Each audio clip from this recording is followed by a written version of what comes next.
तेनालीराम और कल्लू पहलवान की कहानी। विजयनगर साम्राज्य के पास ही एक राज्य था जिसमें कल्लू नाम का पहलवान रहता था। उसका जैसा नाम था वैसे ही उसके गुण थे। कल्लू पहलवान के हाथ पैर हाथी जैसे मोटे और कद करीब 7 फीट और रंग काला था। अच्छे अच्छे पहलवान भी कल्लू के नाम से थर थर कांपते थे, क्योंकि कल्लू की एक ही पछाड़ अच्छे अच्छे पहलवानों की पसलियां तोड़ देती थी।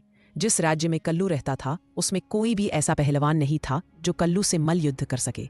धीरे धीरे कल्लू को अपनी शक्ति का अत्यधिक अभिमान हो गया था। कल्लू ने विजयनगर साम्राज्य के बारे में सुन रखा था। वह चाहता था कि विजयनगर जाकर वह अपनी ताकत का लोहा मनवाए। कल्लू दंभ भरता हुआ विजयनगर में आया और वहां लोगों को मल्ल युद्ध की चुनौती देने लगा। लेकिन किसी भी नागरिक में इतना साहस नहीं हुआ कि वह कल्लू से मल्ल युद्ध करे। कल्लू का साहस इतना बढ़ गया कि वह विजयनगर शहर के किले के मुख्य गेट पर जाकर खड़ा हो गया और लोगों को चुनौती देने लगा। धीरे धीरे यह बात विजयनगर साम्राज्य के राजा कृष्णदेव राय तक पहुंची। राजा कृष्णदेव राय ने अपने मंत्रियों और सेनापतियों की सभा बुलाई और उनसे कहा कि हमारे राज्य में ऐसे पहलवान को ढूंढो जो कल्लू को मल्ल युद्ध में हरा सके। राजा ने मंत्रियों और सेनापतियों को 1 दिन का समय दिया। दूसरे दिन जब राजा कृष्णदेव राय ने मंत्रियों और सभापतियों से पूछा, क्या हमारे राज्य में कोई ऐसा पहलवान है जो कल्लू को मल्ल युद्ध में हरा सके, किंतु राजा को कोई उत्तर नहीं मिला। यह देखकर राजा बहुत निराश हुए और उन्होंने कहा, अब हमारे पास 2 ही रास्ते हैं, या तो हम कल्लू को उसके दुस्साहस के लिए दंड दें या कल्लू को भरी सभा में बुलाकर पुरस्कृत करें कि उसके समान दूसरा पहलवान विजयनगर साम्राज्य में नहीं है। किंतु इन दोनों ही स्थितियों में विजयनगर को ही शर्मिंदगी झेलनी पड़ेगी। तभी तेनालीराम भरी सभा में उठकर बोले, महाराज, मैं कल्लू से मल्ल युद्ध करूंगा। यह सुनकर सभा में बैठे सभी मंत्रियों और राजा कृष्णदेव राय को भी हंसी आ गई।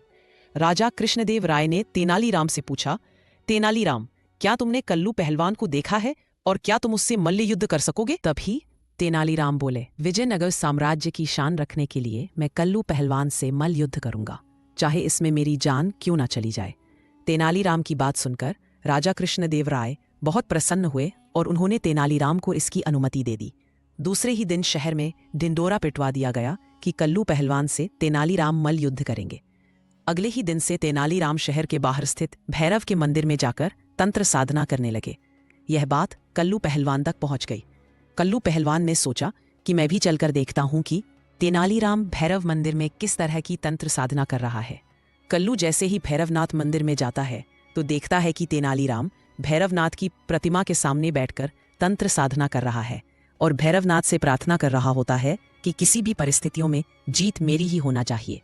तभी भैरव की प्रतिमा से आवाज आती है, तेनालीराम, तुम परेशान नहीं होना, मेरी कृपा से तुम इतने शक्तिशाली बन चुके हो कि तुम जिस किसी से भी लड़ाई करोगे तुम्हारी एक ही पटकनी में उसके प्राण निकल जाएंगे। यह देखकर और सुनकर कल्लू पहलवान बहुत ज्यादा डर गया और मल्ल युद्ध के 1 दिन पहले ही विजयनगर शहर छोड़कर भाग गया। दूसरे दिन जिस स्थान पर मल्ल युद्ध होना था उस स्थान पर तेनालीराम पहुंच गए, किंतु कल्लू पहलवान नहीं आया। बहुत देर इंतजार करने के बाद भी कल्लू पहलवान के ना आने पर तेनालीराम को विजेता घोषित कर दिया गया। यह देखकर राजा कृष्णदेव राय अत्यधिक प्रसन्न हुए। तेनालीराम को एकांत में ले जाकर पूछा, तेनालीराम, तुमने यह सब कैसे किया?